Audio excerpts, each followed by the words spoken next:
Está con nosotros la doctora Iliana Rodríguez Santibáñez para platicarnos, ofrecernos su punto de vista sobre un tema pues que está caliente en estos momentos. Así es. Venezuela, la OEA, es una situación crítica.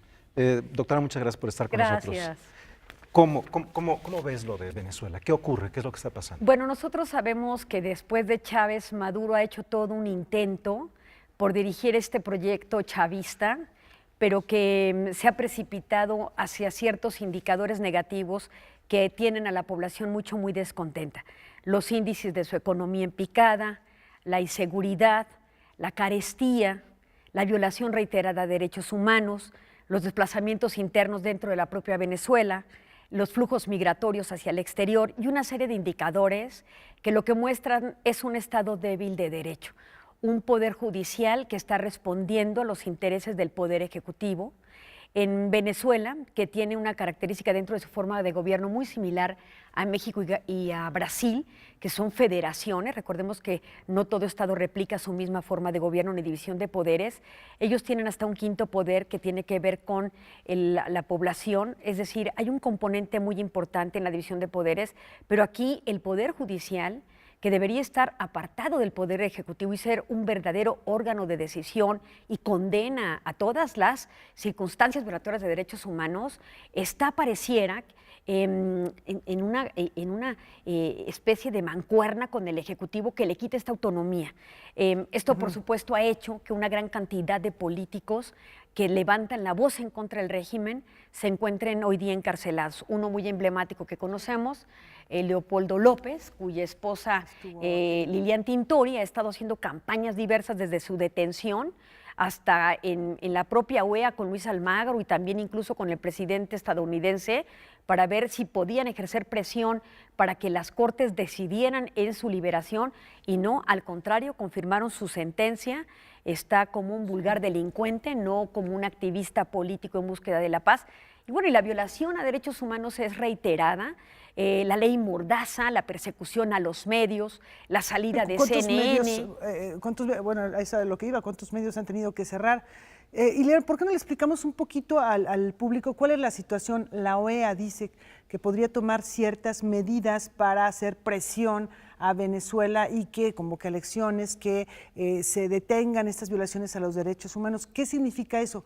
¿Que van a expulsar a Venezuela de la OEA? Venezuela dice, a mí que me expulsen. ¿Cuál es la situación? Bueno, esa es una pregunta importante. Mañana martes se reúne el Pleno de la Asamblea General de la Organización de Estados Americanos, una organización continental de integración regional a nivel político y de cooperación muy emblemática en este continente, de que efectivamente forma parte Venezuela. Dentro de la composición de la OEA hay un sistema interamericano de derechos humanos que tiene una comisión de derechos humanos y una corte. Hay que decirlo, Venezuela ya denunció a la Convención Americana de Derechos Humanos respecto a la jurisdicción de la Corte Interamericana, es decir, Venezuela ya no puede ser atraída a la jurisdicción de la Corte para ser sentenciada por violación a derechos humanos. ¿Qué le queda entonces a la OEA en contra de Venezuela? La presión política. ¿A través de qué? A través de un instrumento que es la Carta Democrática de la OEA, un instrumento que lo que promueve es que gradualmente los estados tengan manifestaciones de carácter democrático. Y esto lo que va a ocurrir es que mañana puede haber una condena de la cláusula de la Carta Democrática que puede llevar desde la suspensión de Venezuela en la OEA hasta la expulsión de Venezuela en la OEA.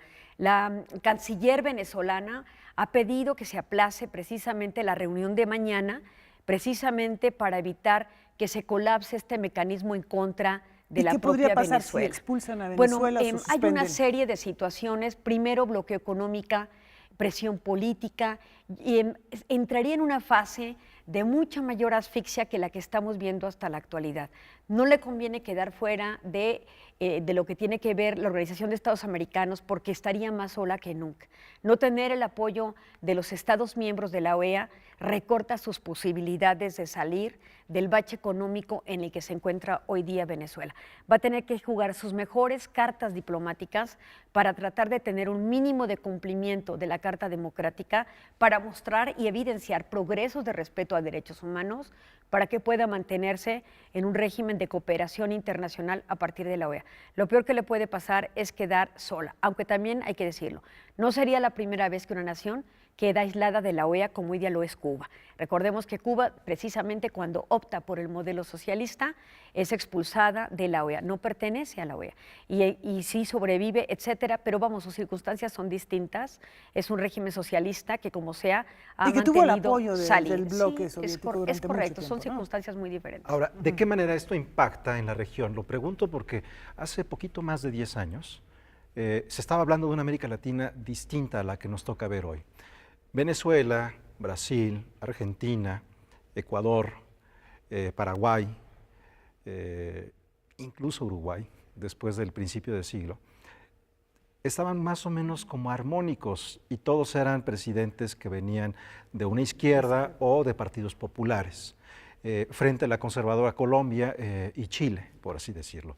Y se estaba hablando de un nuevo momento, Bolivia también, ¿no? A la distancia, ¿qué es lo que ha ocurrido en esta zona? Que el estar Venezuela en esta crisis tiene un impacto en toda la región. ¿Cuál es ese? ¿Qué es lo que ocurrió? Bueno, desde el siglo pasado sí sabemos que había una inestabilidad en la región bastante importante, producto precisamente de las movilizaciones sociales y producto también de las dictaduras que prevalecían en América Latina. Si hay una sacudida a nivel continental, viene la fractura o la división de las potencias después del 45 y lo que heredan es una guerra ideológica.